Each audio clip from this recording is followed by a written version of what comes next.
Welcome everyone. আজকে আমরা physics second পেপারের একটা ইম্পর্টেন্ট চ্যাপ্টার সেমিকন্ডাক্টর এবং ইলেকট্রনিক্সের পার্ট 2 নিয়ে আলোচনা করব। পার্ট 1-এ আমরা বেসিক্যালি সেমিকন্ডাক্টর নিয়ে আলোচনা করেছি। পার্ট 2 এবং পরবর্তী পার্টগুলোতে আমরা ইলেকট্রনিক্স অংশ নিয়ে আলোচনা করব এবং ডিজিটাল ইলেকট্রনিক্স নিয়ে আলোচনা করব। ইলেকট্রনিক্স মধ্যে আছে তোমার প্রথমত আছে ডায়োড ট্রানজিস্টর, তারপরে ডিজিটাল ইলেকট্রনিক্স পার্টে হচ্ছে বিভিন্ন প্রকার লজিক গেট নিয়ে বিস্তারিত আলোচনা করা হয়েছে।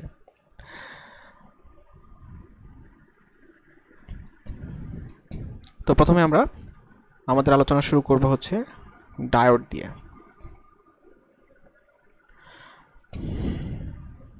আচ্ছা,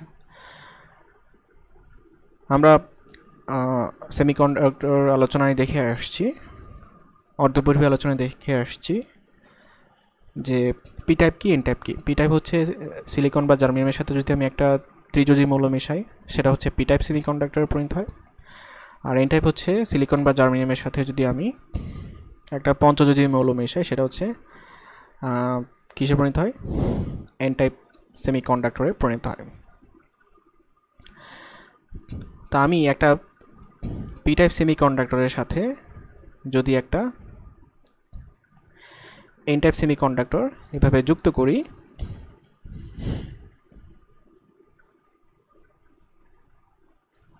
তাহলে যে টু টার্মিনাল ডিভাইস তৈরি হয় সেটাই হচ্ছে আমার ডায়োড। ঠিক আছে, এভাবে আমরা একটা পি টাইপ এবং এবং এন টাইপ সেমিকন্ডাক্টরকে পাশাপাশি কানেক্ট করব, তাহলে এটা টার্মিনাল কয়টা হবে? দুইটা। যে টু টার্মিনাল ডিভাইস আমরা পাই সেটাই হচ্ছে ডায়োড। তো ডায়োডের সাংকেতিক চিহ্নটা হচ্ছে এরকম।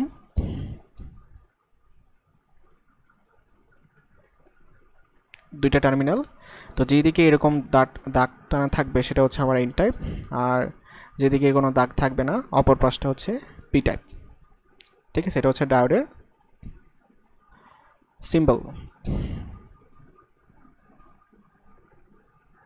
ওকে,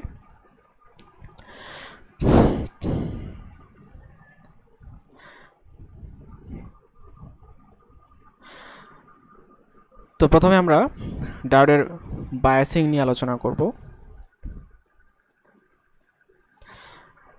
তো মনোযোগ দিয়ে লেকচারটা শুনতে পেলে একদম শেষ পর্যন্ত শুনলে হচ্ছে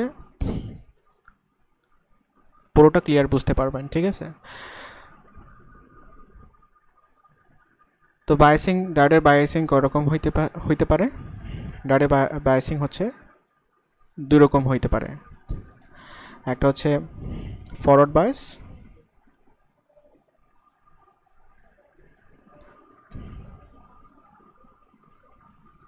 বা যেটাকে আমরা বলি সম্মুখী যোগ, আর একটা হচ্ছে রিভার্স বায়াস, রিভার্স বায়াসে বা বিমুখী যোগ। ফরওয়ার্ড বায়াসে আসলে কি হয় সেটা আমরা যদি একটু আলোচনা করি সংক্ষেপে, যে এন টাইপ আর হচ্ছে পি টাইপ, পি টাইপ আর একটা হচ্ছে এন টাইপ। এন টাইপকে আমরা, এন টাইপে হচ্ছে আমরা হাই ভোল্টেজ দিয়ে থাকি, হাই ভোল্টেজ। ঠিক আছে, বা এভাবে লিখি। আর সরি, পি টাইপে আমরা হাই ভোল্টেজ দিয়ে থাকি, আর এন টাইপে আমরা, পি টাইপে আমরা দিই হাই ভোল্টেজ আর এন টাইপে দিব হচ্ছে লো ভোল্টেজ। তখন ডায়োডটা হচ্ছে ফরওয়ার্ড বায়াসে থাকে। আমরা বলি যে ডায়োডটা ফরওয়ার্ড বায়াসে আছে। আর যখন আমরা এর উল্টা কাজটা করব, অর্থাৎ পি টাইপে দিব হচ্ছে লো ভোল্টেজ আর এন টাইপে দিব হচ্ছে হাই ভোল্টেজ, তখন ডায়োডটা আমরা বলবো যে রিভার্স বায়াসে আছে। তো আমরা ডিটেলস জানবো ফরওয়ার্ড বায়াসে আসলে কি হয়। ফরওয়ার্ড বায়াসে বেসিক্যালি ডায়োডটা একটা শর্ট সার্কিটে নিয়ে আচরণ করে, শর্ট সার্কিটে নিয়ে আচরণ করে। আর রিভার্স বায়াসে একটা ডায়োড ওপেন সার্কিট হিসেবে আচরণ করে, অর্থাৎ এটা হচ্ছে তার ইকুইভ্যালেন্ট সার্কিট। ঠিক আছে, তার ইকুইভ্যালেন্ট সার্কিট। তো অ্যাকচুয়ালি বাস্তবে পুরোপুরি শর্ট সার্কিট হয় না, পটেনশিয়াল ব্যারিয়ারের কারণে এখানে একটা ভোল্টেজ ড্রপ হয়। ঠিক আছে, যেটাকে আমরা এই যে এভাবে দেখাইতে পারি যে পি মানে হচ্ছে, মনে রাখবেন সবসময়, পি মানে বড় দাগ, এন মানে ছোট দাগ। ঠিক আছে, এখানে একটা ভোল্টেজ ড্রপ হয়। ঠিক আছে, তো এই ভোল্টেজ ড্রপটা যে পটেনশিয়াল ব্যারিয়ারের যে ভোল্টেজ ড্রপটা, এটা সিলিকন এবং জার্মেনিয়ামের জন্য আলাদা আলাদা হয়ে থাকে। সিলিকনের জন্য 0.7 আর জার্মেনিয়ামের জন্য মনে হয় 0.3 হয়ে থাকে। ঠিক আছে, সিলিকনের জন্য এই ভোল্টেজটা হয়ে থাকে 0.7 আর জার্মেনিয়ামের জন্য এই ভোল্টেজটা হয়ে থাকে 0.3 এর মতো। ঠিক আছে,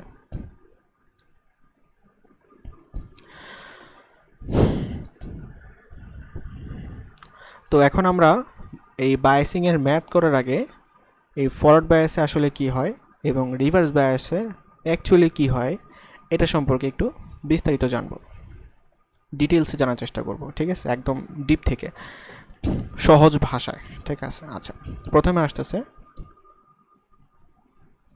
ফরওয়ার্ড বায়াস। আচ্ছা, এখন কিন্তু আমি কোনো ভোল্টেজ অ্যাপ্লাই করব না, আগেই কোনো ভোল্টেজ অ্যাপ্লাই করব না। এই হচ্ছে আমি একটা পি টাইপ নিলাম এবং সেটাকে একটা এন টাইপের সাথে এভাবে কানেক্ট করলাম। এটা হচ্ছে পি টাইপ, এটা হচ্ছে এন টাইপ। তো আমি যদি বলি যে পি টাইপের মেজরিটি চার্জ ক্যারিয়ারকে হোল,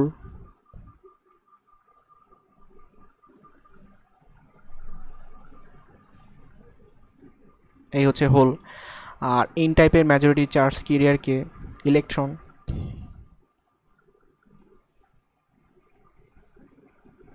ঠিক আছে, আমরা এটাকে সুন্দরভাবে জিনিসটাকে দেখাইলাম। যখন এদেরকে আমি কানেক্ট করব তখন এখানে একটা ঘটনা হবে।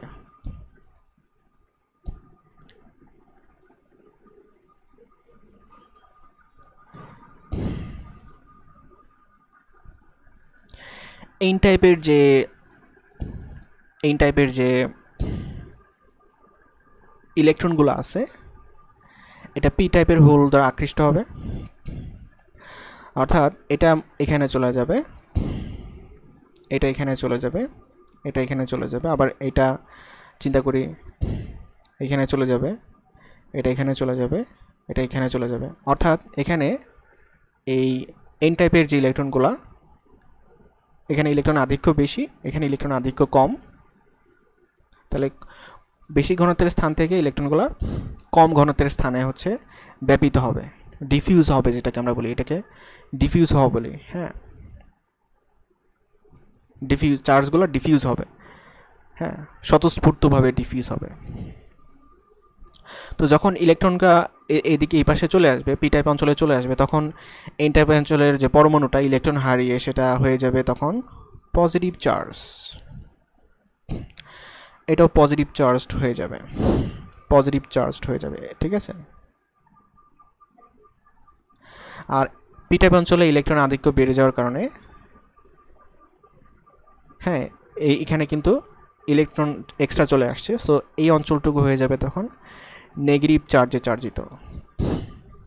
যত বেশি আসবে এখানে নেগেটিভ চার্জ তত বাড়তে থাকবে। এখানে তো কিছু ইলেকট্রন থাকবেই, আর এখানে কিছু হোল তো থাকবেই।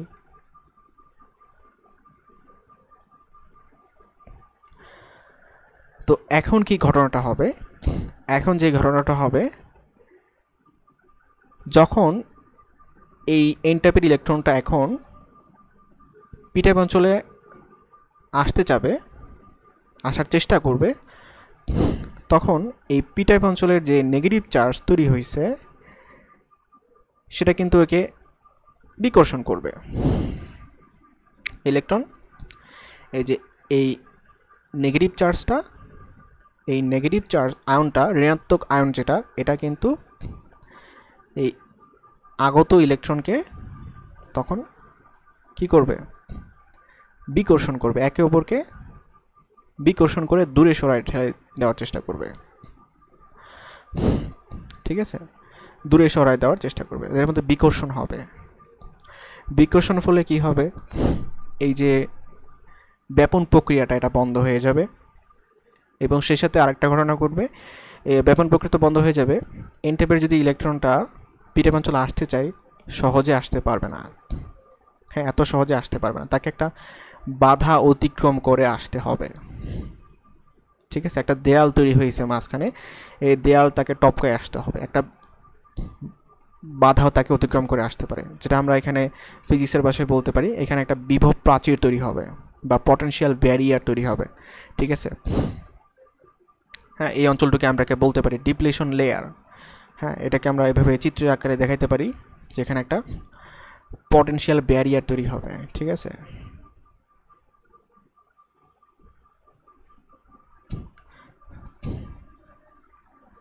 এই পটেনশিয়াল ব্যারিয়ারের কারণে এখানে একটা ডিপ্লেশন লেয়ার তৈরি হবে বা বিভব প্রাচীর তৈরি হবে।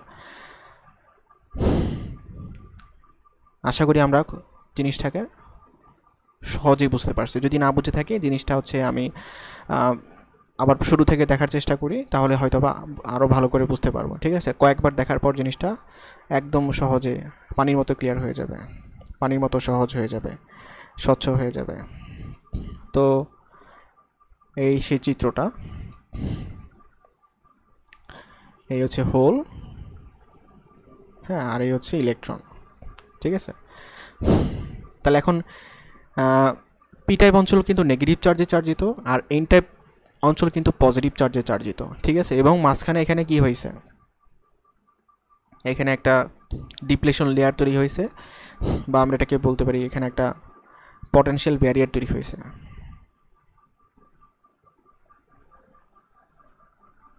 ঠিক আছে,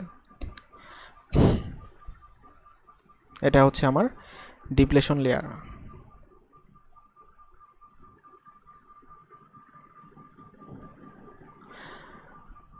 ঠিক আছে, তো এখন এন টাইপের ইলেকট্রনটা যদি এই পি টাইপ অঞ্চলে আসতে চায়, তাকে এই পটেনশিয়াল ব্যারিয়ারটা অতিক্রম করে আসতে হবে। ঠিক আছে, বিভিন্ন সেমিকন্ডাক্টরের জন্য এই মানটা ভিন্ন ভিন্ন।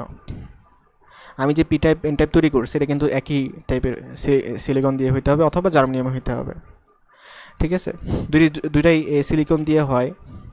সিলিকনের জন্য দেখা যায় যে পটেনশিয়াল ব্যারিয়ারের মান হয়ে থাকে 0.7 ভোল্টেজ, আর জার্মানিয়ামের জন্য এই পটেনশিয়াল ব্যারিয়ারের মান হয়ে থাকে হচ্ছে 0.3 ভোল্টেজ। অর্থাৎ আমি যদি এখানে 0.3 ভোল্টেজ অ্যাপ্লাই করে ইলেকট্রনটাকে ধাক্কা দেই, তার পক্ষে এই অঞ্চল থেকে এন টাইপ অঞ্চল থেকে পি টাইপ অঞ্চলে যাওয়া সম্ভব, মানে স্বতঃস্ফূর্তভাবে আর যাওয়া সম্ভব না। এটাই হচ্ছে মেইন কথা। ঠিক আছে, তাহলে এখন আমি এখানে প্রাথমিক আলোচনা ছিল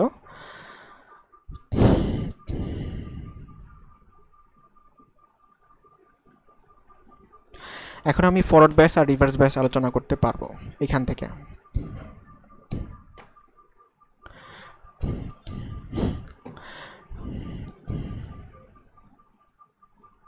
তো আমাদের নিশ্চয়ই মনে আছে ফরওয়ার্ড ব্যাসটা আসলে কি ঘটনা ঘটে।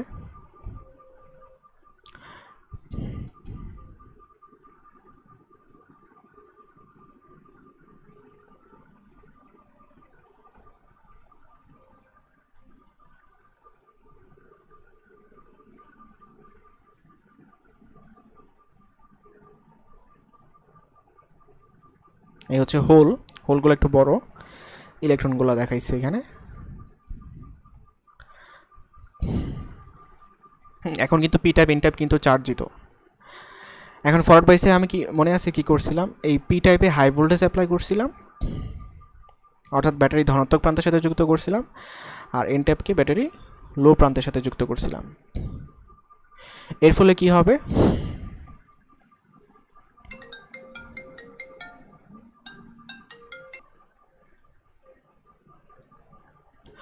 তো আমি যদি ঠিক এভাবে যদি একটা পটেনশিয়াল এখানে অ্যাপ্লাই করি, একটা ভোল্টেজ অ্যাপ্লাই করি, তাহলে কি হবে, এই ব্যাটারির যে ঋণাত্মক প্রান্ত আছে এটা হচ্ছে এই ইলেকট্রনগুলোকে বিকর্ষণ করবে, বা আমি যদি বলি এই ব্যাটারির যে ধনাত্মক প্রান্ত যেগুলো আছে এটা হচ্ছে এই এন টাইপের যে ইলেকট্রনগুলো আছে এগুলোকে আকর্ষণ করবে।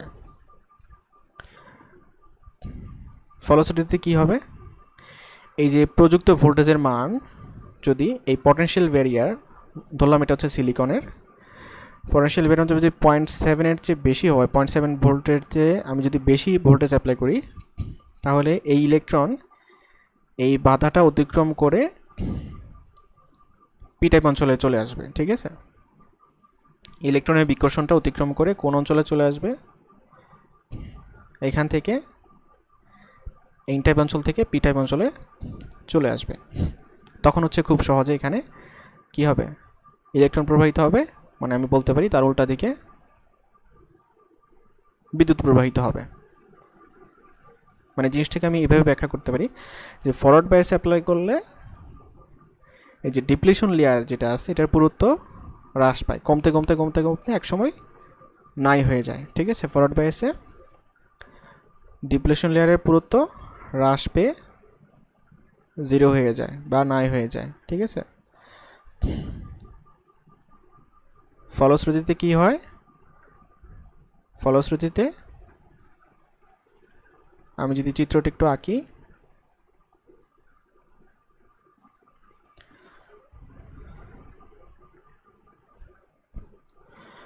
পি টাইপ এন টাইপ, ফলশ্রুতিতে পি টাইপে ছিল কিন্তু হোল, হ্যাঁ, আর এন টাইপে ছিল ইলেকট্রন।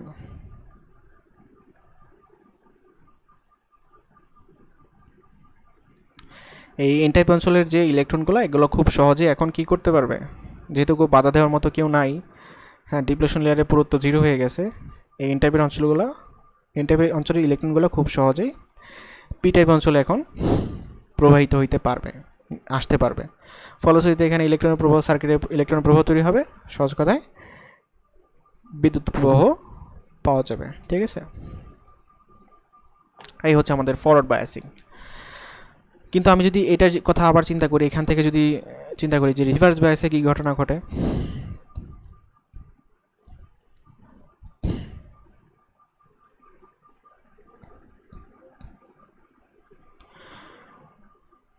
আমি যদি ওই চিত্রটা আবার রাখি, এই ছিল আমাদের ডিপ্লেশন লেয়ার, এই ছিল এন টাইপ, আর এটা P type, P type N type.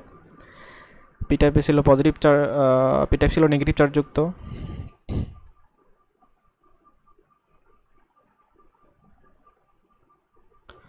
এই নেগেটিভ চার্জ,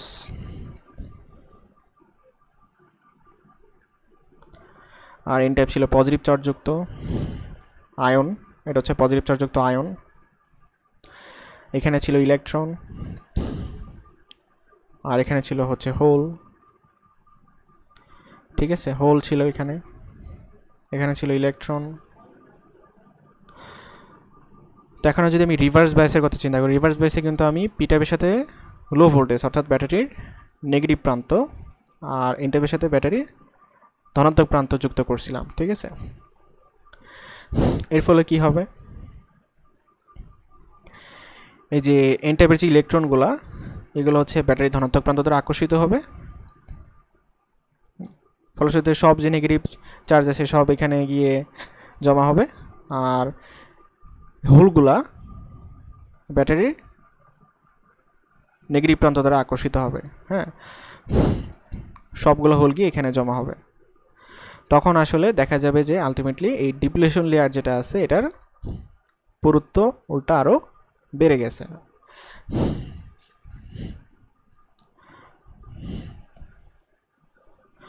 ঠিক আছে, আমি বলতে পারি তখন হচ্ছে ডিপ্লেশন লেয়ারটা হয়ে যাবে এরকম।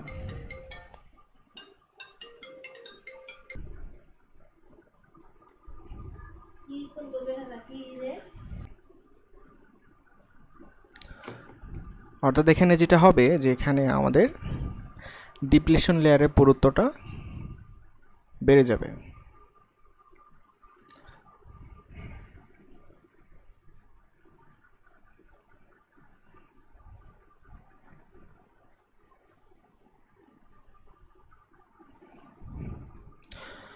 এটা হচ্ছে পি টাইপ, এটা হচ্ছে এন টাইপ। তো দেখতে পাচ্ছি ডিপ্লেশন লেয়ারের পুরুত্ব আগের তুলনায় অনেক বেড়ে গেছে, এটা অনেক বেশি প্রশস্ত হয়ে গেছে। ঠিক আছে,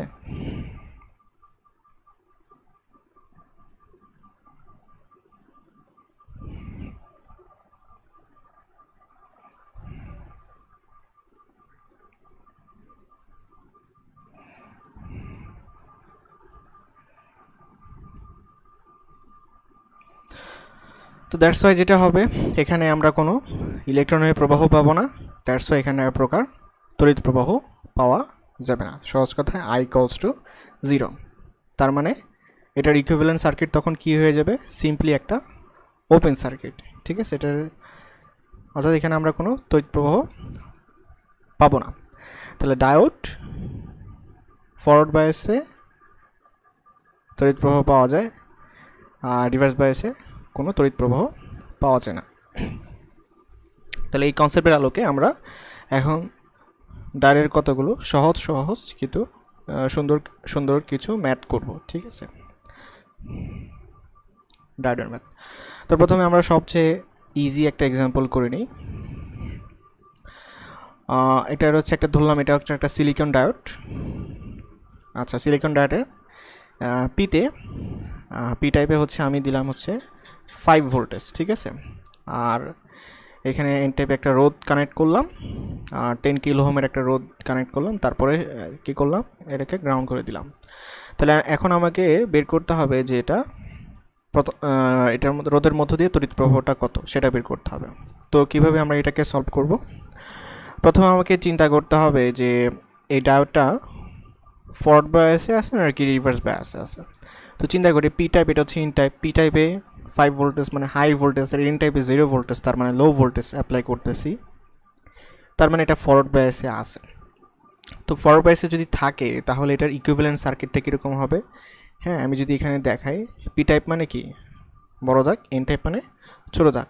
ঠিক আছে, তাহলে এখানে কত ভোল্টেজ ড্রপ হবে, এখানে হচ্ছে 0.7 ভোল্টেজ ড্রপ হবে। ঠিক আছে, এখানে হচ্ছে 0.7 ভোল্টেজ ড্রপ হবে। এই হচ্ছে রেজিস্ট্যান্স, এই হচ্ছে গ্রাউন্ড, 10 কিলো ওহম। তো আমি যদি চিন্তা করি এখানে এই রোদের অ্যাক্রসে ভোল্টেজ ড্রপ হচ্ছে ভি, তাহলে এখানে যদি আমি কেভিএল অ্যাপ্লাই করি, if you apply KVL we can find এই 5 ভোল্টেজকে আমরা কিভাবে চিন্তা করতে পারি। 5 ভোল্টেজ মানে তো ভোল্টেজ সোর্সের বড় দাগ, তাই না? আমি প্রাথমিকভাবে এটা একটু ভেঙেই দেখাচ্ছি। হ্যাঁ, তাহলে বড় দাগটা এটার সাথে কানেক্টেড, তার মানে ছোটো দাগটা কি গ্রাউন্ড করে আছে, রাইট? তাহলে এটা হচ্ছে 5 ভোল্টেজ, হচ্ছে মাইনাসটা গ্রাউন্ড করে দেওয়া আছে। পজিটিভ 5 ভোল্টেজ মানে কি, এই 5 ভোল্ট বড় দাগটা হচ্ছে এটার সাথে কানেক্টেড, আর নেগেটিভ প্রান্তটা গ্রাউন্ড করা আছে। ঠিক আছে, তাহলে আমি যদি এখানে কেভিএল অ্যাপ্লাই করি তাহলে কি দেখতে পাবো। হ্যাঁ, এখান থেকে যদি যাত্রা শুরু করি তাহলে -5 voltage plus 0.7 voltage plus V, মানে হ্যাঁ ইকুয়ালস টু কত, 0। ভি হচ্ছে রোদের অ্যাক্রসে ভোল্টেজ ড্রপ, তাহলে ভি ইকুয়াল টু কত আসতেছে, 5 মাইনাস 0.7। তো আমি যদি চিন্তা করি এটার মধ্যে যে কারেন্ট সেটা হচ্ছে আই, তাহলে আই ইকুয়াল টু কত আসবে। আমরা জানি রোদের ক্ষেত্রে ওহমের সূত্র কি, ডায়োড ওহমের সূত্র না মানুক, রোদ তো মানে rod equal to V by R, voltage difference by resistance. তো ভোল্টেজ ডিফারেন্স কত আসছে, 5 minus 0.7 voltage divide by 10 kilo ohm resistance. তো কিলো এটাকে উপরে নিলে পরে মিলি অ্যাম্পিয়ার হয়ে যাবে, তাহলে 5 minus 0.7 by 10 milliampere. 5 minus 0.7 মানে অ্যাকচুয়ালি কত, 4.3 বাই 10 মানে 0.43 মিলি অ্যাম্পিয়ার। ওকে, ডান। ঠিক আছে, তো এভাবে আমরা ডায়োডের ম্যাথগুলো করতে পারি। তো আমরা আরেকটা ম্যাথ দেখি।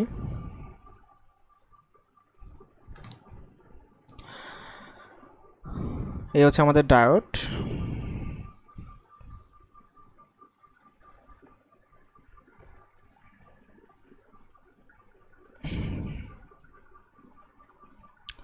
এখানে নিছি আমরা আরেকটা ডায়োড, এখানে আরেকটা ডায়োড নিছি,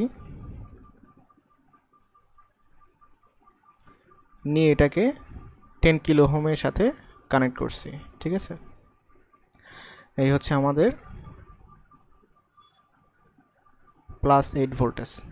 এটা হচ্ছে সিলিকন ডায়োড, এটা হচ্ছে জার্মেনিয়াম ডায়োড, এটা হচ্ছে সিলিকন ডায়োড। তো এখন সহজভাবে চিন্তা করি যে এই রোদের মধ্য দিয়ে কারেন্ট আই, সেটা সমান সমান কত হবে? সবগুলো ডায়োড কোন বায়াসে আছে? ফরওয়ার্ড বায়াসে আছে। দ্যাটস এখানে 0.7 ভোল্টেজ ড্রপ হবে, এখানে 0.3 ভোল্টেজ ড্রপ হবে, এখানে হচ্ছে 0.7 ভোল্টেজ ড্রপ হবে। ঠিক আছে, তাহলে 5 ভোল্টেজ থেকে 8 ভোল্টেজ থেকে 0.7 ভোল্টেজ ওখানে চলে যাবে, আবার জার্মিনিয়ামে 0.3 ভোল্টেজ হবে, আবার সিলিকনে 0.7 ভোল্টেজ ড্রপ হবে বাই হচ্ছে 10 কিলো ওহম রেজিস্ট্যান্স। তো এটা ক্যালকুলেট করলে কত আসতেছে? এটা আসবে, এটা 1 হয়ে যাবে, তাহলে 7 মাইনাস 0.7 তার মানে হচ্ছে 6.3 বাই 10 মিলি অ্যাম্পিয়ার, মানে হচ্ছে 0.63 milliampere, right? Okay, nice.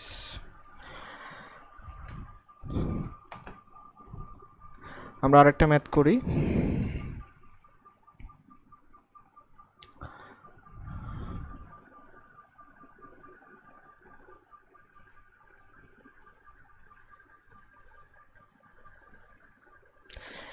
এখানে তাহলে 10 কিলো ওহমের রোদের মধ্য দিয়ে কি পরিমাণ কারেন্ট প্রবাহিত হবে?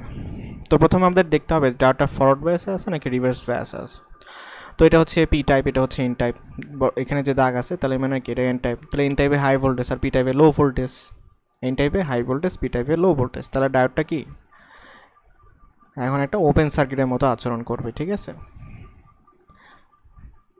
তো ওপেন সার্কিটে ভোল্টেজ ড্রপ কত?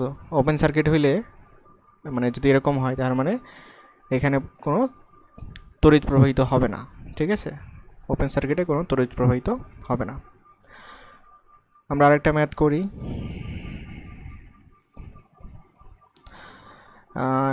এ হচ্ছে সিলিকন ডায়োড, এ হচ্ছে জার্মানিয়াম ডায়োড, এ হচ্ছে silicon diode, plus 8 voltage, 10 kilo ohm, silicon germanium silicon. তো এটা একটা অনেকটা আগের মতোই, তিনটা ডায়োড সিরিজে কানেক্ট আছে, কিন্তু একটা কীভাবে আছে? এটা ফরওয়ার্ড বায়াসে আছে, এটাও ফরওয়ার্ড বায়াসে আছে, কিন্তু এটা কী বায়াসে আছে? রিভার্স বায়াসে আছে। তো যদি সিরিজে কানেক্ট আছে তাহলে এখানে কিন্তু ওপেন হয়ে যাবে জিনিসটা। ঠিক আছে, এখানে কিন্তু এটা ওপেন হয়ে যাবে, যেহেতু এটা রিভার্স বায়াসে আছে তার মানে ওপেন সার্কিটে কোনো তড়িৎ প্রবাহিত হবে না, তার মানে অ্যান্সার হচ্ছে 0 মিলি অ্যাম্পিয়ার, রাইট? আচ্ছা, আমরা আরও কিছু ম্যাথ করব এখানে, একটু অন্যরকম একটা দেখাই। এটা ধরলাম আমাদের জার্মেনিয়াম, এখানে অ্যাপ্লাই করছি হচ্ছে 5 ভোল্টেজ, আর এখানে অ্যাপ্লাই করছি হচ্ছে -2 ভোল্টেজ, এটা হচ্ছে 10 কিলো ওহম। তাহলে এই 10 কিলো ওহমের মধ্যে দিয়ে কি পরিমাণ তড়িৎ প্রবাহিত হচ্ছে সেটা আমাকে বের করতে হবে। ঠিক আছে, সো আমি এই জিনিসটাকে সহজে বোঝানোর জন্য এভাবে চিন্তা করব যে 5 ভোল্টেজ, তাই না? তার মানে এটা হচ্ছে 5 ভোল্টেজ বড় দাগ, আর নেগেটিভটা হচ্ছে গ্রাউন্ডে। ঠিক আছে, নেগেটিভটা গ্রাউন্ডে, আর এটার ইকুইভ্যালেন্ট সার্কিট এই হচ্ছে P type, N type. P টাইপে হচ্ছে বড় দাগ, এন টাইপে হচ্ছে ছোটো দাগ। এই হচ্ছে রেজিস্ট্যান্স, তারপরে এই যে -2 ভোল্টেজ, -2 মানে কি ছোটো দাগ, আর বড় দাগটা কি গ্রাউন্ডে, বড় দাগটা গ্রাউন্ডে, -+2 ভোল্টেজ, এখানে হচ্ছে 10 কিলো ওহম। এটা এখানে ভোল্টেজ ড্রপ কত? এটা হচ্ছে -+5 ভোল্টেজ, আর এখানে পটেনশিয়াল ব্যারিয়ার হচ্ছে +0.7 ভোল্টেজ। ঠিক আছে, তো চিন্তা করি আমি যে এই 10 ওহমের অ্যাক্রসে ভোল্টেজ ড্রপ হচ্ছে ভি, তাহলে এখন যদি আমি সার্কিটে কেভিএল অ্যাপ্লাই করি তাহলে কি আসবে? -5 + 0.7 + ভি -2 = 0। তাহলে কত আসতেছে? হচ্ছে ভি = 5 + 2 মানে 7 - 0.7, তার মানে হচ্ছে 6.3 ভোল্টেজ। ঠিক আছে, তাহলে এই রোদের মধ্য দিয়ে কি পরিমাণ তড়িৎ প্রবাহিত হবে? I = voltage by resistance, voltage drop by resistance, 6.3 by কত? 10 কিলো ওহম, তার মানে হচ্ছে 0.63 milliampere, right? Okay, nice. তারপরে আমরা আরও কিছু ম্যাথ করব। এতক্ষণ তো সিরিজে দেখলাম, এত কিছু প্যারালালি দেখি।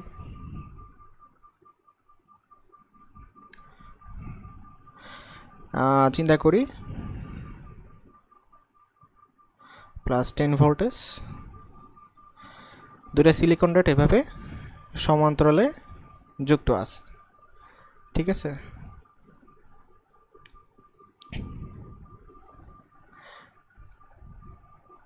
তো সমান্তরালে যুক্ত থাকলে নিয়মটা হচ্ছে আমাকে যে কোনো একটা কাউন্ট করলেই হবে, কারণ সমান্তরালে এখানেও 0.7 ভোল্টেজ ড্রপ হবে, এখানেও 0.7 ভোল্টেজ ড্রপ হবে, ঠিক আছে? আর আমরা জানি তো এই প্যারালাল সার্কিটে ভোল্টেজ ড্রপ ইকুয়াল থাকে। সো আমি যে কোনো একদিকে কেভিএল অ্যাপ্লাই করলে হয়ে যাচ্ছে, ঠিক আছে?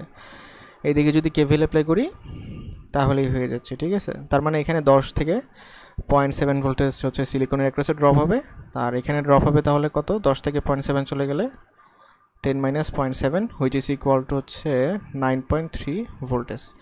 তো এই ভোল্টেজকে যদি আমি রেজিস্ট্যান্স দিয়ে ভাগ করি তাহলে কত আসতেছে? 9.3 ভোল্টেজ বাই 10 কিলো, তার মানে হচ্ছে 0.93 মিলি অ্যাম্পিয়ার, ঠিক আছে? তো প্যারালাল থাকলে আমরা এইভাবে যে কোনো একটা ধরে সলভ করব, যদি দুইটাই সিলিকন হয় বা দুইটাই জার্মেনিয়াম হয়। কিন্তু এখন আমরা আরেকটা প্রবলেম সলভ করব, যদি একটা সিলিকন হয় আর একটা জার্মেনিয়াম হয়, তখন এই যে এটা হচ্ছে সিলিকন আর এটা হচ্ছে জার্মেনিয়াম, ঠিক আছে? সিলিকন জার্মেনিয়াম অ্যাপ্লাই করতেছি হচ্ছে +4 ভোল্টেজ, ঠিক আছে? রেজিস্ট্যান্স হচ্ছে 10 কিলো ওহম আর এটাকে গ্রাউন্ড করা আছে। তাহলে রোদের মধ্যে দিয়ে কি পরিমাণ তড়িৎ প্রবাহিত হবে? তো চিন্তা করি, সিলিকনে কিন্তু এখানে 0.7 ভোল্টেজ ড্রপ হবে, আর জার্মেনিয়ামে কিন্তু এখানে 0.3 ভোল্টেজ ড্রপ হবে। কিন্তু আমরা জানি প্যারালাল সার্কিটে কি ভোল্টেজ ইকুয়াল হয়, কিন্তু এখানে তো ইকুয়াল হচ্ছে না। তাহলে এখানে ঘটনাটা কী হবে? আমি কি এখানে 4 থেকে কত বিয়োগ করব? মানে রোদের অ্যাক্রসে ভোল্টেজ ড্রপ ভি কত হবে? ভি কি 4 - 0.7 হবে, নাকি ভি ইকুয়াল টু 4 - 0.3 হবে, নাকি অন্য কিছু হবে? এটা আমরা একটু চিন্তা করি। তো এটার কনসেপ্টটা খুবই সহজ, একটা অ্যানালজি দিয়ে মনে রাখতে পারি। মনে করি যে একটা নদী হচ্ছে দুইটা শাখা নদীতে পরিণত হয়েছে, হ্যাঁ, এরকম। তো এখানে আমি যে বাঁধটা দিছি এটা অনেক শক্তিশালী একটা বাঁধ, ঠিক আছে? আর এখানে যে বাঁধটা দিছি এটা মনে করি একটা দুর্বল একটা বাঁধ দিছি। তো নদী যখন এখানে পানি স্রোত প্রবাহিত হওয়া শুরু করবে, তখন এদিক দিয়েও পানি যাবে, এদিক দিয়েও পানি যাওয়ার চেষ্টা করবে, এদিক দিয়েও পানি যাওয়ার চেষ্টা করবে, এদিক দিয়েও পানি যাওয়ার চেষ্টা করবে। তো চিন্তা করি যে যদি প্রবাহর স্রোতটা, পানির চাপটা আস্তে আস্তে বাড়তে থাকে, তাহলে একসময় কোন বাঁধটা ভেঙে যাবে আগে?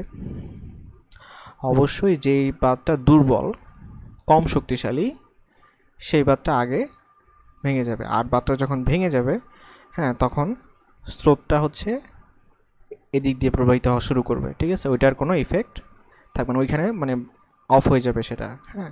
যেহেতু এটা খুলে গেছে, সমস্ত পানির চাপ কমতে থাকবে। পানির চাপ যদি কমে যায় তাহলে তার এদিকে চাপ বাড়বে না, তার মানে এখানে বাঁধ ভাঙারও কোনো সম্ভাবনা নাই। তো সমস্ত পানি আসলে এই অঞ্চল দিয়ে, যে বাঁধটা ভেঙে গেছে সেই অঞ্চল দিয়ে প্রবাহিত হওয়া শুরু করবে। ঠিক একই ঘটনা হচ্ছে এখানে ঘটবে, যে সিলিকন আর হচ্ছে জার্মেনিয়াম। তাহলে পটেনশিয়াল ব্যারিয়ার কার বেশি? সিলিকনের। কার কম? জার্মেনিয়ামের। তাহলে জার্মেনিয়ামের যে পটেনশিয়াল ব্যারিয়ার, হ্যাঁ, ইলেকট্রন এটাকে সহজে অতিক্রম করবে, ফলশ্রুতিতে এই যে লাইনটা আছে এটা তখন শর্ট হয়ে যাবে, মানে এখান দিয়ে তখন হচ্ছে তড়িৎ প্রবাহিত হওয়া শুরু করবে, রাইট? তাহলে সিলিকন আর জার্মেনিয়াম যদি থাকে তাহলে আমরা শুধুমাত্র কোনটা কাউন্ট করব? জার্মেনিয়ামেরটা কাউন্ট করব, ঠিক আছে? সিলিকনেরটা তখন কি হয়ে যাবে? ওপেন সার্কিট হয়ে যাবে, ঠিক আছে? সিলিকনের ব্যারিয়ার তখনও অতিক্রম করতে পারে নাই, ঠিক আছে? তো আমি তাহলে সার্কিটটাকে এভাবে আঁকার চেষ্টা করব, ঠিক আছে। 10 কিলো ওহম আর এই হচ্ছে গ্রাউন্ড। তাহলে 4 ভোল্টেজের মধ্যে 0.3 ভোল্টেজ হচ্ছে এখানে ড্রপ হবে, তাহলে রোদের অ্যাক্রসে ভোল্টেজ ড্রপ কত? 4 minus 0.3, that is equals to 3.7 voltage. তাহলে রোদের মধ্যে দিয়ে কারেন্ট হচ্ছে, রোদের অ্যাক্রসে voltage drop by resistance, that means 3.7 by হচ্ছে 10 kilo, that means 0.37 milli amps, 0.37 milli amps. তো এই ছিল আমাদের ডায়োডের ভ্যারিয়াস টাইপের ম্যাথস, ঠিক আছে। এগুলো করতে পারলে আশা করি আমরা এখন যে কোনো প্রবলেমই দেখ না কেন আমরা হচ্ছে সলভ করতে পারবো। আচ্ছা, আমরা কি পড়তেছিলাম? আমরা ডায়োডের বায়াসিং পড়লাম, তারপর হচ্ছে ফরওয়ার্ড বায়াস পড়লাম, রিভার্স বায়াস পড়লাম, তারপর হচ্ছে ডায়োডের ম্যাথ করলাম, ঠিক আছে। আচ্ছা, এখন আমরা কি করব?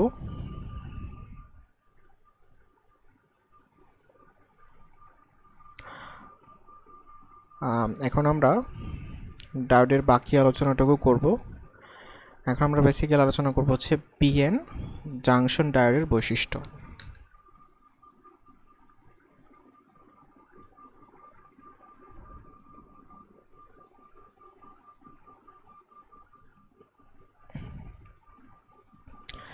এটা নিয়ে আলোচনা করব। চিন্তা করি, ওহমের সূত্র বলতেছে নির্দিষ্ট তাপমাত্রায় কোনো একটা রোধের দুই প্রান্তের ভোল্টেজ যদি বি হয় তার মধ্যে দিয়ে তড়িৎ প্রবাহ হচ্ছে আই। তাহলে তড়িৎ প্রবাহ আই দুই প্রান্তের ভোল্টেজের সমানুপাতিক। তাহলে আমি যদি আই ভার্সেস বি গ্রাফ আঁকি, এটা কিন্তু একটা মূলবিন্দুগামী সরলরেখা হবে, ঠিক আছে। এটা হচ্ছে রোধের ক্ষেত্রে, কারণ রোধ হচ্ছে ওহমের সূত্র মেনে চলে, কিন্তু ডায়োড ওহমের সূত্র মেনে চলে না। সো ডায়োডের ক্ষেত্রে আমরা এই টাইপের কোনো গ্রাফ দেখতে পাবো না, ঠিক আছে।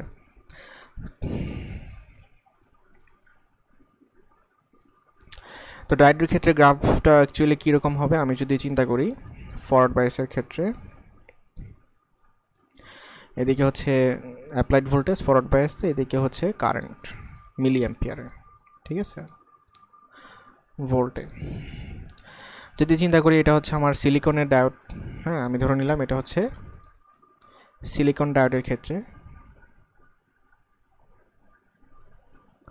তো সিলিকন ডায়োডে আমি যদি 0 ভোল্টেজ অ্যাপ্লাই করি ফরওয়ার্ড বায়াসে, কোনো তড়িৎ প্রবাহ তো হবে না। যদি 0.1 ভোল্টেজ অ্যাপ্লাই করি তাহলে হবে না, 0.2 অ্যাপ্লাই করলেও কোনো কিছু পাওয়া যাবে না, 0.5 ভোল্টেজ অ্যাপ্লাই করলেও তড়িৎ প্রবাহিত হবে না। এখন যদি 0.7 ভোল্টেজ অ্যাপ্লাই করি, হ্যাঁ এই ভোল্টেজটা হচ্ছে 0.7 ভোল্টেজ, তাহলে এখান থেকে একটা তড়িৎ প্রবাহিত শুরু হবে। 0.7-এর পর 0.7 হচ্ছে সিলিকনের পটেনশিয়াল ব্যারিয়ার, তো এটার পরে আমি যত বেশি ভোল্টেজ অ্যাপ্লাই করব তড়িৎ প্রবাহের মান তত আস্তে আস্তে বাড়তে থাকবে, ঠিক আছে, কিন্তু সমানুপাতিক হারে বাড়বে না। দ্যাটস ওয়াই এটা স্ট্রেট লাইন না হয়ে এরকম একটা কার্ভ হবে, ঠিক আছে। তার মানে বুঝতেই পারতেছি যে কার্ভের সব জায়গায় রেজিস্ট্যান্স কিন্তু সমান হচ্ছে না, ঠিক আছে। এখানে রেজিস্ট্যান্স আর এখানে রেজিস্ট্যান্স কিন্তু সমান হচ্ছে না, ঠিক আছে। এই জন্য আমরা রেজিস্ট্যান্স ক্যালকুলেশন করার সময় গতি ও রোধ চিন্তা করি, ঠিক আছে, বা ডাইনামিক রেজিস্ট্যান্স আর চিন্তা করি, R equal to del V by del I, ঠিক আছে। এটা ভোল্টেজ কোথা থেকে কোথা যাচ্ছে এটার উপর ডিপেন্ড করে, ঠিক আছে। তো এই হচ্ছে ফরওয়ার্ড বায়াসে পিএন জাংশন ডায়োডের বৈশিষ্ট্য, আই ভার্সেস বি গ্রাফ। তো এখন চিন্তা করি রিভার্স বায়াসে ডায়োড তো ওপেন সার্কিট, তাহলে অ্যাকচুয়াল ডায়োডের ক্ষেত্রে মানে আইডিয়াল ডায়োডের ক্ষেত্রে রিভার্স বায়াস যেহেতু ওপেন সার্কিট, সো কোনো তড়িৎ প্রবাহিত হবে না, একদম জিরো। কিন্তু এখানে একটা সমস্যা আছে, এখানে আমরা শুধু মেজরিটি চার্জ ক্যারিয়ার হিসাব করছি, ঠিক আছে, মানে হচ্ছে মুখ্য আধান বাহক হিসাব করছি, কিন্তু ডায়োডে বা সেমিকন্ডাক্টরে গৌণ আধান বাহকের কারণেও অল্প পরিমাণে তড়িৎ প্রবাহিত হয়। তো আমি যদি এই গ্রাফটাকে একটু কারেকশন করে আঁকতে চাই, তাহলে কীরকম হবে?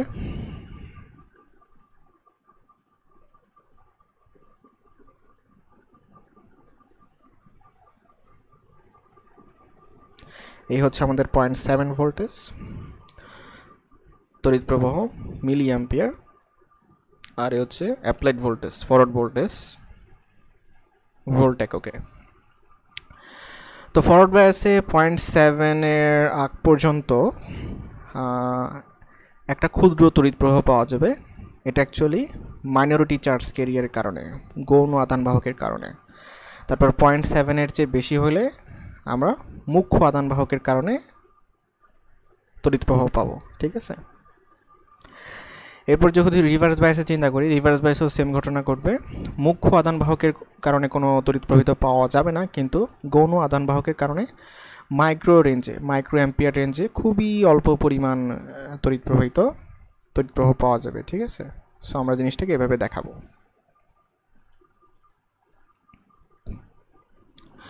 আচ্ছা, এই গেল আলোচনা।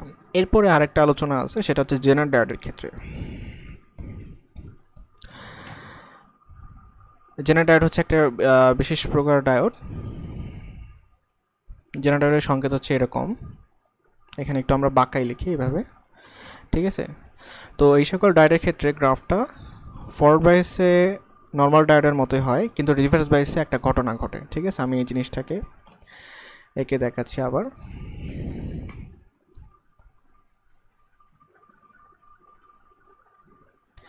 এ হচ্ছে 0.7 ভোল্টেজ, ওকে। এ হচ্ছে গৌণ আধানবাহকের কারণে তড়িৎ প্রবাহ ফরওয়ার্ড বায়াসে, এ হচ্ছে মুখ্য আধানবাহকের কারণে তড়িৎ প্রবাহ। এবার আসি রিভার্স বায়াসে। রিভার্স বায়াসে এ হচ্ছে গৌণ আধানবাহকের কারণে তড়িৎ প্রবাহ এটা, আর মুখ্য আধানবাহকের কারণে তড়িৎ প্রবাহ পাওয়া যাবে না। তো জেনার ডায়োডের ক্ষেত্রে কি হয়, একটা নির্দিষ্ট পরিমাণ রিভার্স ভোল্টেজ, যেটাকে বলি আমরা জেনার ভোল্টেজ, রিভার্স বায়াসে অ্যাপ্লাইড ভোল্টেজটা যদি জেনার ভোল্টেজের থেকে বেশি হয়, ডায়োডটা হঠাৎ করে এটার যে তড়িৎ প্রবাহকে বাধা দেওয়ার ক্ষমতা, এটা নষ্ট হয়ে যায়, ঠিক আছে। অর্থাৎ এটা হঠাৎ করে সিম্পলি একটা শর্ট সার্কিট হয়ে যায়। দ্যাটস ওয়াই হঠাৎ করে এই তড়িৎ প্রবাহের মান আকস্মিকভাবে বৃদ্ধি পায়, ঠিক আছে। ভোল্টেজে জেনার ভোল্টেজের চেয়ে একটু সামান্য ভোল্টেজ অ্যাপ্লাই করার ফলে তড়িৎ প্রবাহ আকস্মিকভাবে অনেক বেশি বৃদ্ধি পায়, ঠিক আছে। এরকম, ঠিক আছে। এটা হচ্ছে জেনার ডায়োডের একটা বিশেষ বৈশিষ্ট্য। জেনার ডায়োডের সাংকেতিক চিহ্নটা হচ্ছে দেখতে এরকম, ঠিক আছে। তবে জেনার ডায়োড ফরওয়ার্ড বায়াসে নর্মাল ডায়োডের মতো আচরণ করে, কিন্তু রিভার্স বায়াসে জেনার ভোল্টেজের চেয়ে বেশি ভোল্টেজ অ্যাপ্লাই করলে এটার যে তড়িৎ প্রবাহ বাধা দেওয়ার ক্ষমতা, এটা হচ্ছে বিনষ্ট হয়ে যায়। ফলশ্রুতিতে এটা শর্ট সার্কিট হয়ে যায় এবং উচ্চ মাত্রায় তড়িৎ প্রবাহিত হয়, এবং এটা কিন্তু রিভার্স উল্টা দিকে কারেন্ট, ঠিক আছে। উল্টা দিকে বিপুল পরিমাণ তড়িৎ প্রবাহিত হওয়া শুরু করে, ঠিক আছে। তো এই হচ্ছে আমাদের আলটিমেটলি পিএন জাংশন ডায়োডের বৈশিষ্ট্য। আচ্ছা,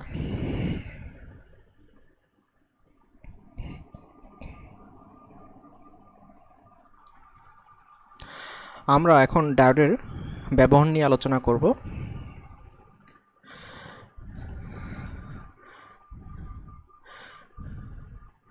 ডায়োডকে আমরা রেকটিফায়ার বা একমুখী কারক হিসেবে ব্যবহার করতে পারি।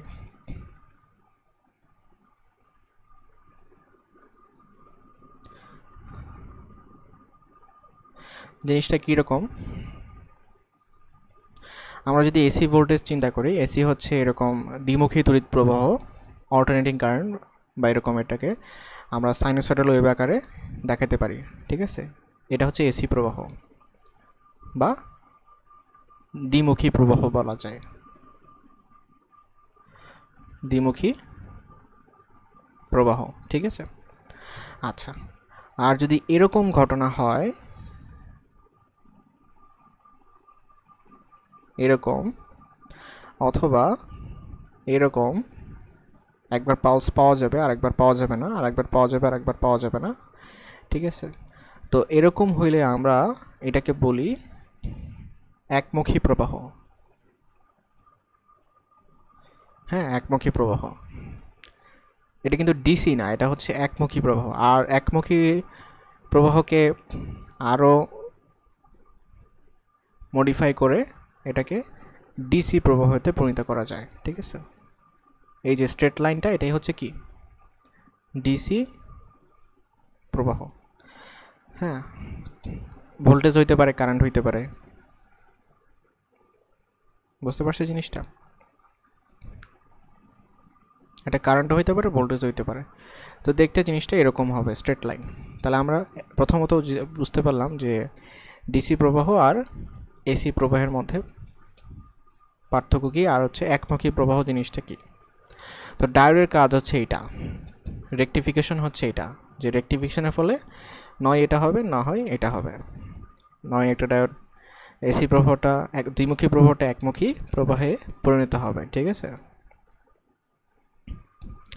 অর্থাৎ এখানে পজিটিভ হাফ সাইকেলও আছে, নেগেটিভ হাফ সাইকেলও আছে, পজিটিভ হাফ সাইকেল আছে, নেগেটিভ হাফ সাইকেল আছে, এখানে পজিটিভ সাইকেল আছে, নেগেটিভ হাফ সাইকেল আছে। কিন্তু এখানে দেখি, হ্যাঁ, এখানে পজিটিভ সাইকেলগুলো তো আছে, আর নেগেটিভ হাফ সাইকেলগুলো পজিটিভ হাফ সাইকেলে পরিণত হয়েছে। এখানে পজিটিভ সাইকেলগুলো আছে, কিন্তু নেগেটিভ হাফ সাইকেলগুলো কি হয়ে গেছে, নাই হয়ে গেছে, ঠিক আছে, বা সাপ্রেসড হয়ে গেছে। আচ্ছা, তো আমরা এখন বিভিন্ন প্রকার রেকটিফায়ার নিয়ে আলোচনা করব, ঠিক আছে?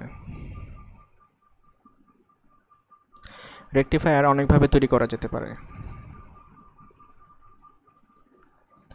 তো বেসিক্যালি আমরা দুই রকম রেকটিফায়ার দেখে থাকি।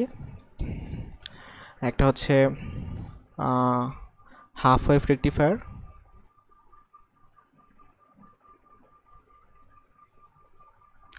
আর একটা হচ্ছে গিয়ে ফুল ওয়েভ রেকটিফায়ার। তো হাফ ওয়েভ রেকটিফায়ার আমরা ইমপ্লিমেন্ট করতে পারি হচ্ছে একটি ডায়োড দিয়ে,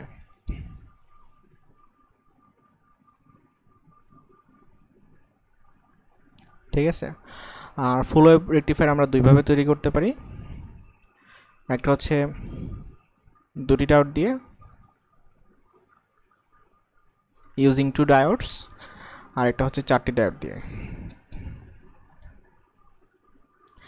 4টি ডায়োড দিয়ে যখন আমি ফুল ওয়েভ রেকটিফায়ার তৈরি করব, তখন ওটাকে বলা হয় ফুল ওয়েভ ব্রিজ রেকটিফায়ার।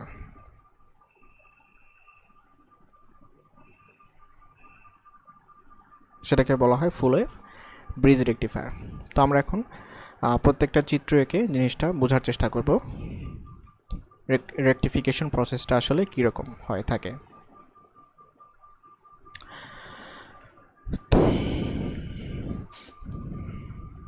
তো 1 নম্বরে আমরা আলোচনা করব কীভাবে আমরা হাফ ওয়েভ রেকটিফায়ার তৈরি করতে পারি ইউজিং 1 ডায়োড।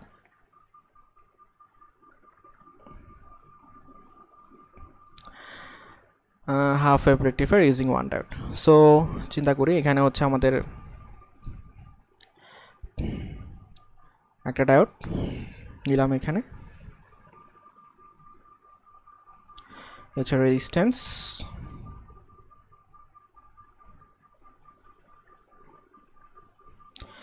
আর এখানে আমি অ্যাপ্লাই করব হচ্ছে আমাদের সাইনোসয়েডাল ভোল্টেজ, অর্থাৎ এখানে আমি অ্যাপ্লাই করব হচ্ছে আমাদের দ্বিমুখী প্রবাহ।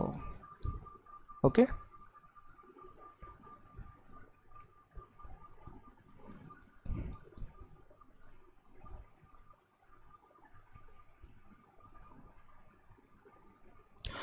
তো চিন্তা করি, এসি প্রবাহ হচ্ছে দিকমুখী প্রবাহ, কখন এটা প্লাস হবে, কখন এটা মাইনাস হবে, আবার কখন এটা মাইনাস হবে, কখন এটা প্লাস হবে। তাহলে এখানে দুইটা ঘটনা ঘটতে পারে, দুই রকম ঘটনা ঘটছে, অর্থাৎ কখনো কখনো পি টাইপে হাই ভোল্টেজ থাকবে, আবার কখনো কখনো পি টাইপে লো ভোল্টেজ থাকবে। তো যখন এরকম ঘটনা হবে,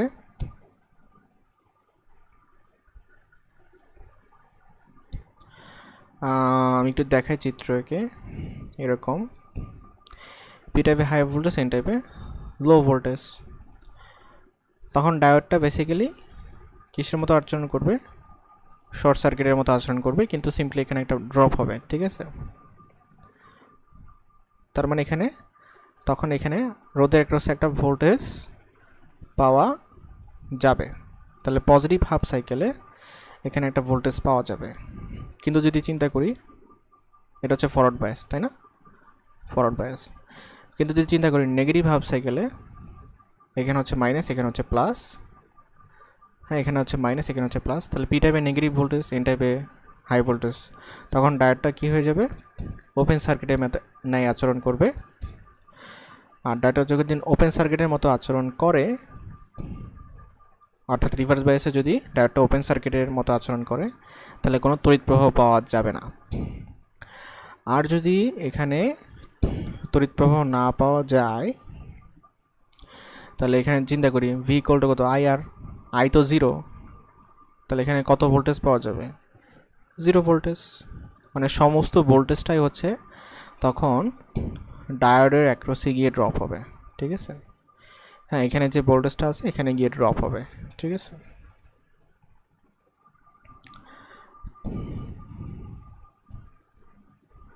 তাহলে আমি ফরওয়ার্ড বায়াসে তড়িৎ প্রবাহ পাবো,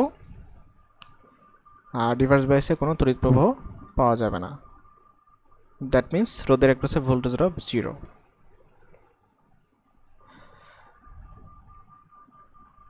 তার মানে গ্রাফটা কীরকম দাঁড়াচ্ছে, এটা হচ্ছে আমাদের ইনপুট, এটা হচ্ছে আউটপুট, ঠিক আছে।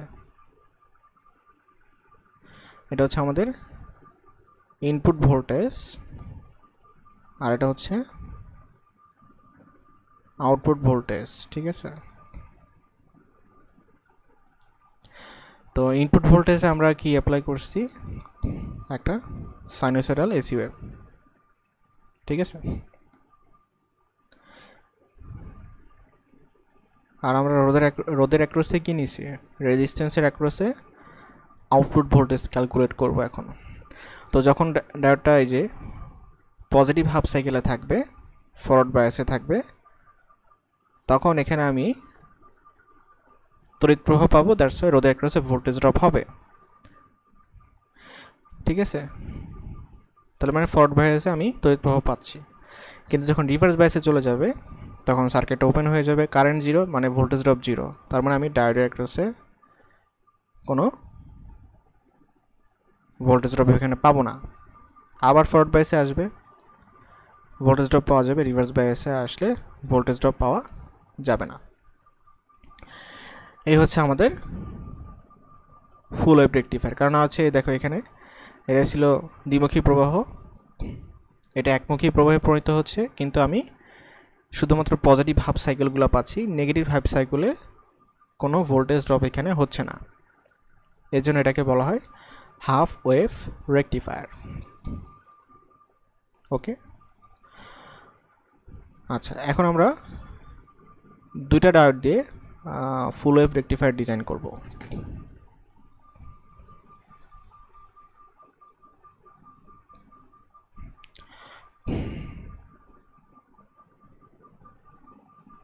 Full wave rectifier using two diodes. So কাজটা কিভাবে করতে পারি, এটাকে আমরা করব হচ্ছে এটা এখানে কল করার সময় অবশ্যই আমরা একটা ইচ্ছা করলে এখানে একটা ট্রান্সফরমারের সহায়তা নিতে পারি। এখানে আমরা ট্রান্সফরমার ইউজ করব। ট্রান্সফরমারের প্রাইমারি কুণ্ডলীতে আমরা এসি সাইনোসয়েডাল ভোল্টেজ অর্থাৎ দ্বিমুখী প্রবাহটা অ্যাপ্লাই করব, আর সেকেন্ডারি টার্মিনালে আমরা হচ্ছে দুটো ডায়োডকে ঠিক এভাবে কানেক্ট করব, ঠিক আছে। কানেক্ট করার পরে এই ট্রানজিস্টরের ঠিক ট্রান্সফরমারের ঠিক মাঝখান থেকে আমরা একটা এভাবে একটা তার বের করব, এটাকে বলা হয় সেন্ট্রাল ট্যাপিং। তাহলে এটা হচ্ছে আমার অ্যাকচুয়ালি সেন্ট্রাল ট্যাপ ট্রান্সফরমার, ঠিক আছে।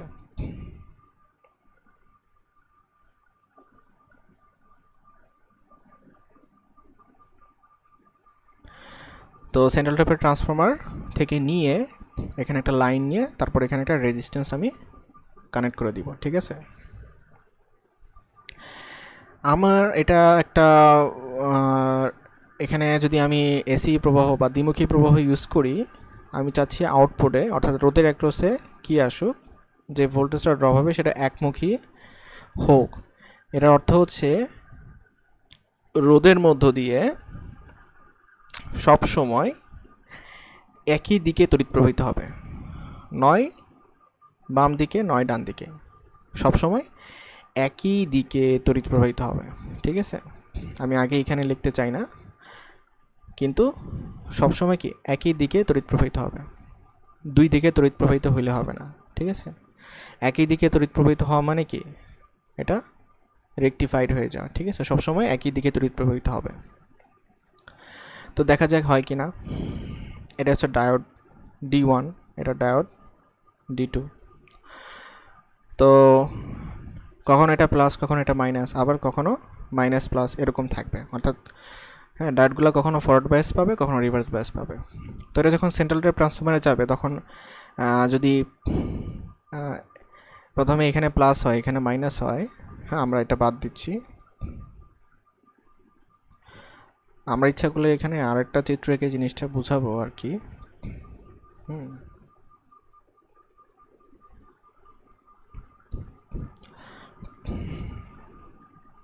এই হচ্ছে এসি প্রবাহ,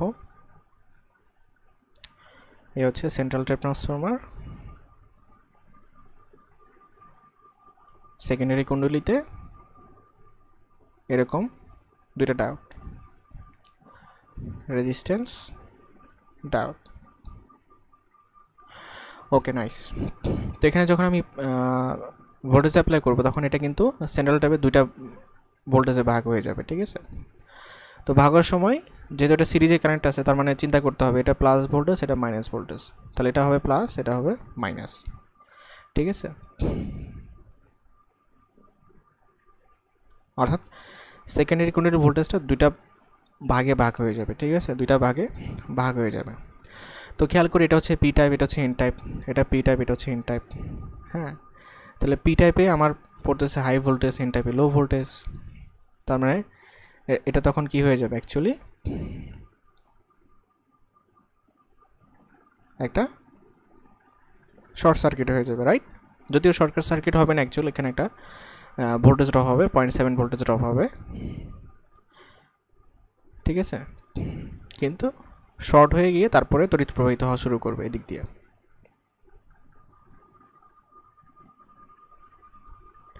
আচ্ছা, আর এটা দেখি এখন। এ হচ্ছে পি টাইপ, এর হচ্ছে এন টাইপ। তাহলে এখন এন টাইপ, পি টাইপটা হচ্ছে লো ভোল্টেজের সাথে যুক্ত, আর এন টাইপটা এই যে হাই ভোল্টেজের সাথে যুক্ত। তার মানে আমার এই ক্ষেত্রে 2 নম্বর যে ডায়োডটা আছে এটা তখন ওপেন সার্কিট হয়ে যাবে। অর্থাৎ ইন দিস কেস শুধুমাত্র আমি যদি নামকরণ করে দিই এই থেকে বি, হ্যাঁ, এ থেকে রোদের মধ্য দিয়ে এ থেকে বিতে তড়িৎ প্রবাহ পাওয়া যাবে, রাইট। আমি যদি আবার চিন্তা করি এই এসি প্রবাহ যদি এখন দিক পরিবর্তন করে তাহলে কি হবে, আমি একটু দেখাই। এই এসি প্রবাহটা যদি এখন দিক পরিবর্তন করে তাহলে কি হবে। এই হচ্ছে ডায়োড D1, এই হচ্ছে ডায়োড D2, আর এই হচ্ছে একটা রোধ এভাবে সেন্টার টেপ করে দেওয়া আছে। তাহলে যদি মাইনাস প্লাস হয়ে যায় তাহলে এখানেও চিহ্ন পরিবর্তন হয়ে যাবে, minus plus minus plus. Diode D1, diode D2, P type, N type, P type, N type. তাহলে এখন দেখতে পাচ্ছি যে এন টাইপটা, এইটা ডায়োড D1 এর যে পি টাইপ এটা হচ্ছে লো ভোল্টেজ অ্যাপ্লাই হয়েছে, তার মানে এটা এখন কি হয়ে যাবে, সিম্পলি একটা ওপেন সার্কিট।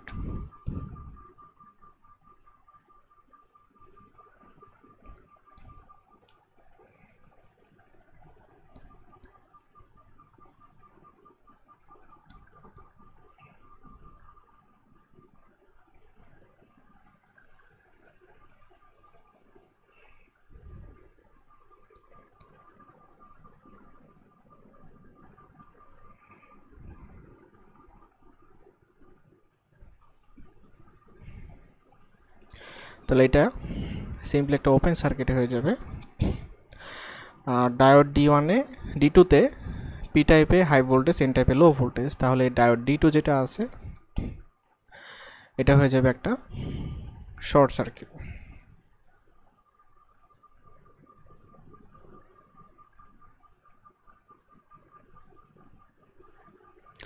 তাহলে এখান দিয়ে তড়িৎ প্রবাহিত হবে,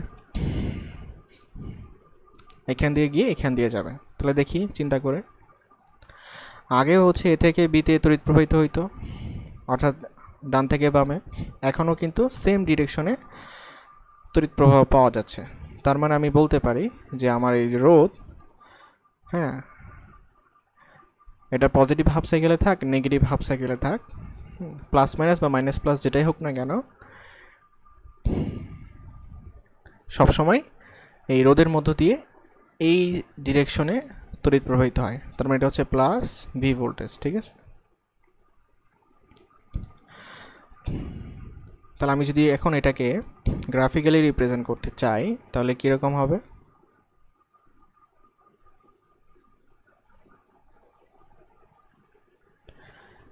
এই হচ্ছে আমাদের ইনপুট ভোল্টেজ, আর এখানে আমি ক্যালকুলেট করব আউটপুট ভোল্টেজ। ইনপুটে আমি হচ্ছে একটা সাইনোসয়েডাল এসি প্রবাহ অ্যাপ্লাই করেছি, এরকম, ঠিক এরকম। এখন এটার রেসপেক্ট আমি দেখব আমাদের এই আউটপুট ভোল্টেজ, এটা হচ্ছে আমাদের এই যে রোধের অ্যাক্রসে, এটা হচ্ছে আউটপুট ভোল্টেজ, হ্যাঁ, এটা হচ্ছে আমাদের আউটপুট। এই আউটপুট ভোল্টেজটা কীরকম হয় সেটা একটু দেখতে চাই।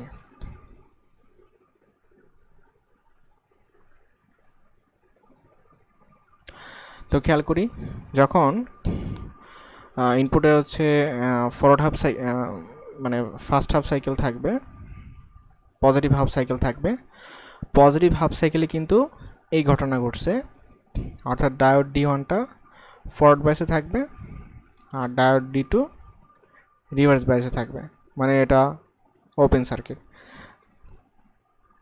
তাহলে এক্ষেত্রে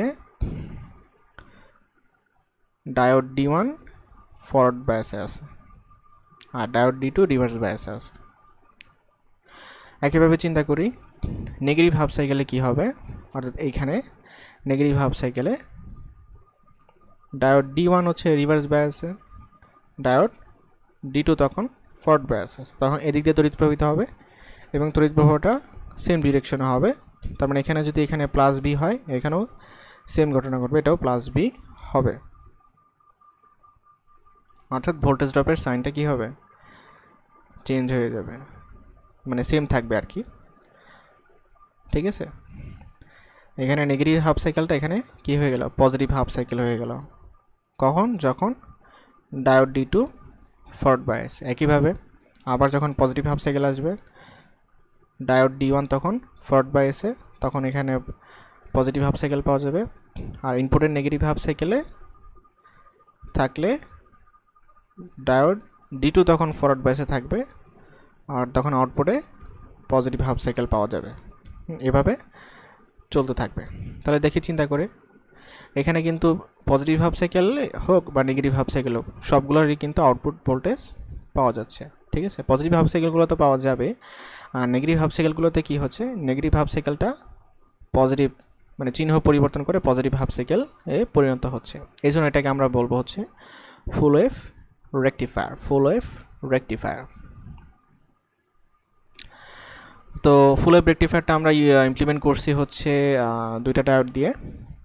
এখন আমরা সিমিলার কাজটা হচ্ছে করব চারটা ডায়োড দিয়ে, ঠিক আছে।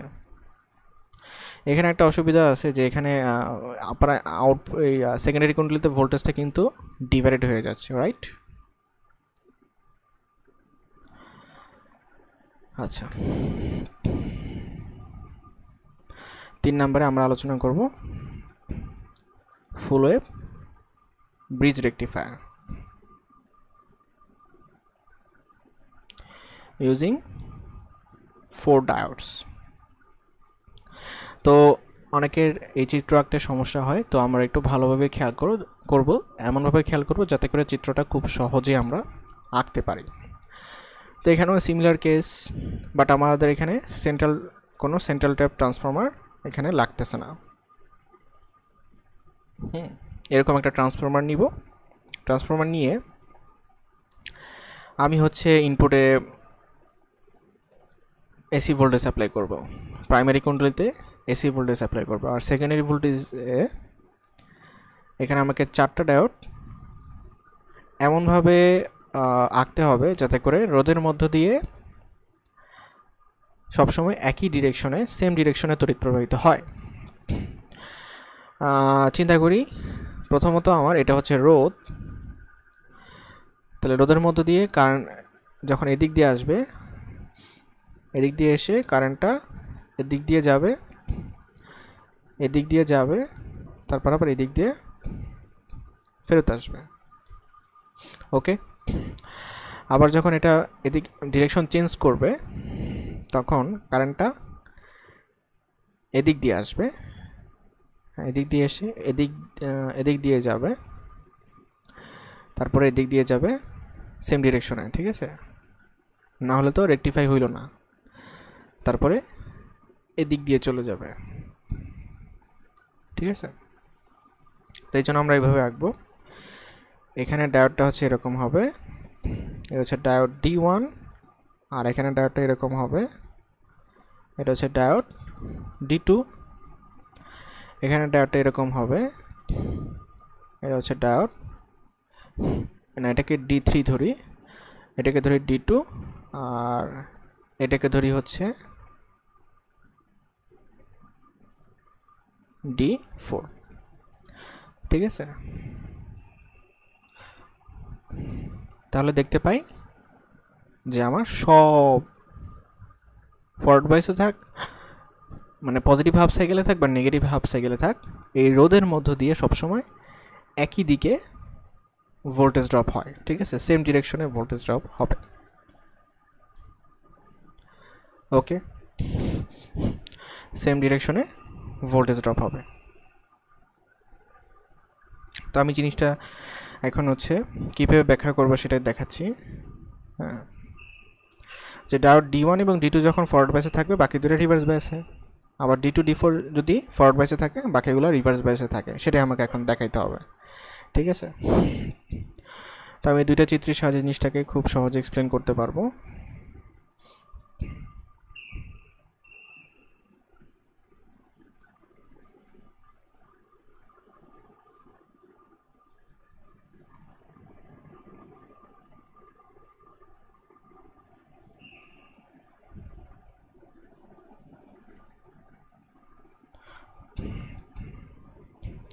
তো চিন্তা করি, এখানে প্লাস আছে, এখানে মাইনাস আছে। তো এখন কি হবে? এখন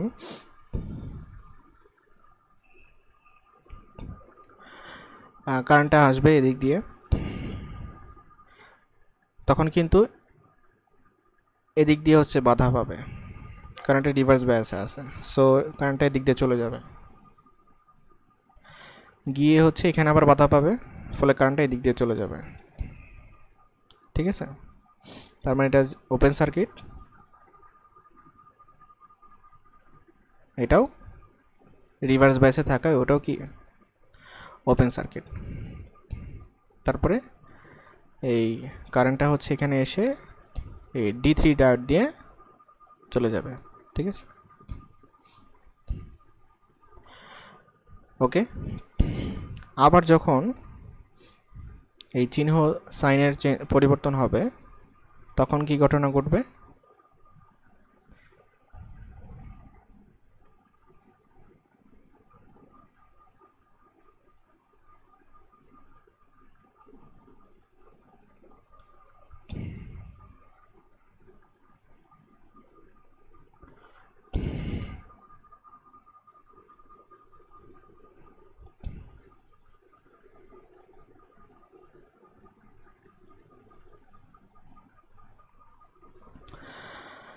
তখন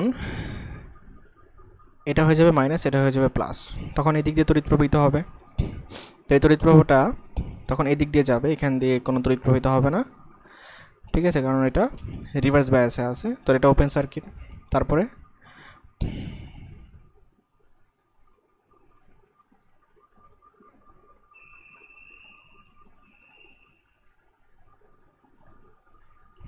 এখান দিয়ে এটা হচ্ছে ডায়োড D2, ডায়োড D2 এর মধ্য দিয়ে তড়িৎ প্রবাহিত হবে। এটা হচ্ছে D1 ডায়োড দিয়ে বাধাগ্রস্ত হবে, মানে এদিক দিয়ে কোনো তড়িৎ প্রবাহিত যাবে না। তাহলে সমস্ত তড়িৎ প্রবাহ কিন্তু রোধের মধ্য দিয়ে এদিক বরাবর চলে যাবে, এদিক বরাবর গিয়ে এটার মধ্য দিয়ে যাবে, অর্থাৎ D4 এর মধ্য দিয়ে যাবে, গিয়ে হচ্ছে এখানে চলে যাবে। ঠিক আছে, তার মানে ডায়োড D2 D1 এবং ডায়োড D3 তখন হচ্ছে ওপেন সার্কিটে নিয়ে আচরণ করবে, মানে রিভার্স বায়াসে থাকবে, আর ডায়োড D2 এবং D4 ফরওয়ার্ড বায়াসে থাকবে। ঠিক আছে,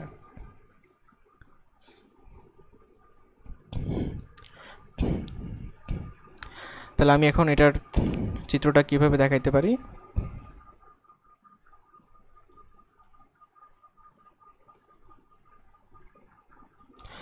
আমি এখানে এঁকে দেখাচ্ছি, আগের মতোই চিত্রটা সেম হবে। এ হচ্ছে আমাদের ইনপুট ভোল্টেজ, এ হচ্ছে আউটপুট ভোল্টেজ।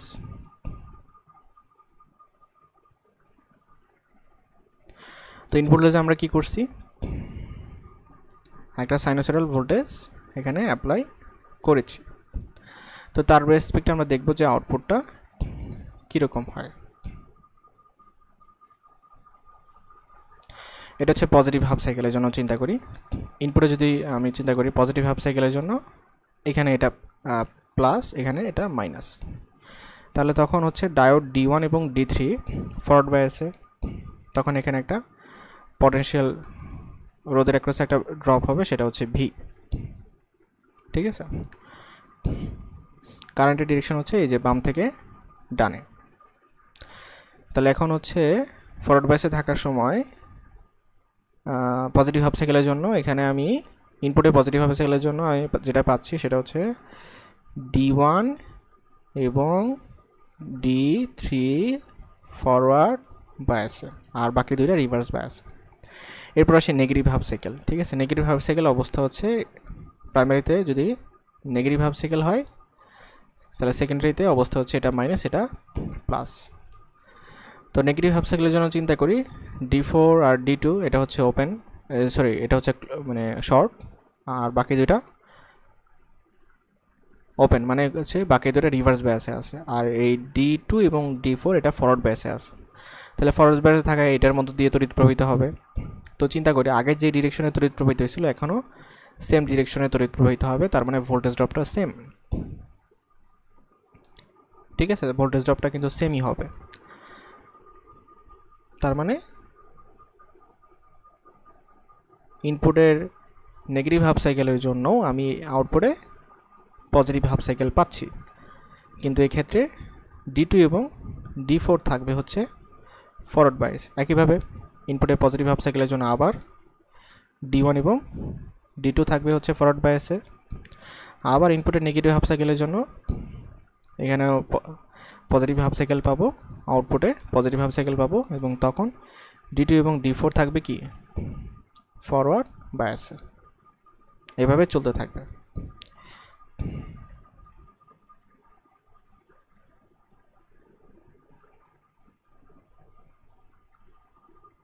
ঠিক আছে,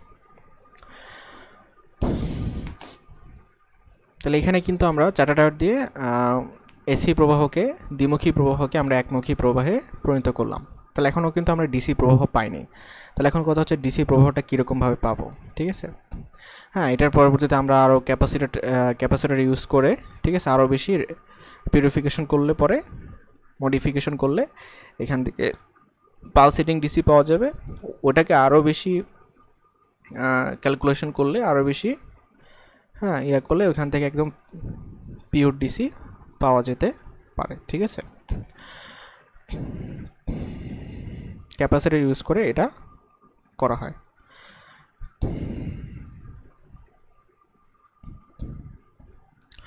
তো এই ছিল আমাদের ডায়োডের আলোচনা। তো এখানে আমরা কি কি আলোচনা করলাম আবার একটু দেখাই।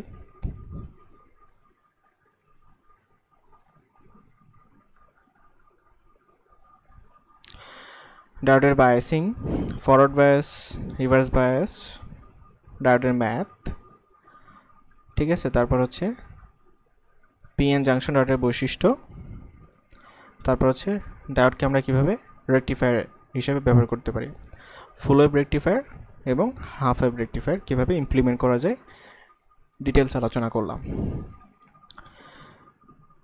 তো আমরা এই ছিল আমাদের সেকেন্ড পার্ট। আমরা তৃতীয় অংশে হচ্ছে ট্রানজিস্টর নিয়ে বিস্তারিত আলোচনা করব, ঠিক আছে। পিএনপি ট্রানজিস্টর, এনপিএ ট্রানজিস্টর, তারপর হচ্ছে ট্রানজিস্টরের বিভিন্ন কনফিগারেশন, তারপর হচ্ছে ট্রানজিস্টর কীভাবে আমরা অ্যাম্পলিফায়ার হিসেবে ব্যবহার করতে পারি, ট্রানজিস্টরকে আমরা কীভাবে সুইচ হিসেবে ব্যবহার করতে পারি ইত্যাদি ডিটেলস আলোচনা করা হবে। তো সেই পর্যন্ত সবাই ভালো থাকি, ধন্যবাদ সবাইকে।